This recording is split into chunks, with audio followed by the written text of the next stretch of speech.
Barchaga assalomu alaykum, hurmatli xaridorlar. Azizlar, rezinkali proshina lalchkalarimiz ko'pchilik so'rashyapti. Bez polietilenlik bo'lmasa, proshina bilan lalchkani o'zi bo'lsin deganlarga obzorni qilib beramiz.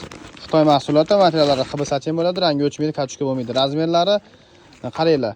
182 deb yozilgan, ip 25 cm dan har 4 tomonida 25 cm dan bor. Ya'ni 2,5 ga 230 bo'ladi azizlar razmeri. Juda ham katta Xitoy mahsuloti va ikkita nalchkasi bo'ladi, mana ko'ryapsizlar.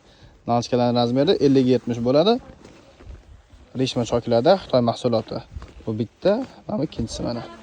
Bu esa mana proshinasi. Proshinasining tagida rezinkasi bo'ladi. Umuman qochib ketmaydi. Zapravka qilishlar shart bo'lmaydi azizlar, mana ko'ryapsizlar. Mana bunaqa rezinka bo'ladi. To'rtta tomonida ham boshqa rezinkalardan bor.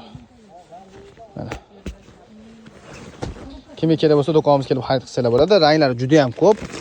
Har xil ranglardan bor. Mana ranglari. Narxi atiga 130 ming so'mdan.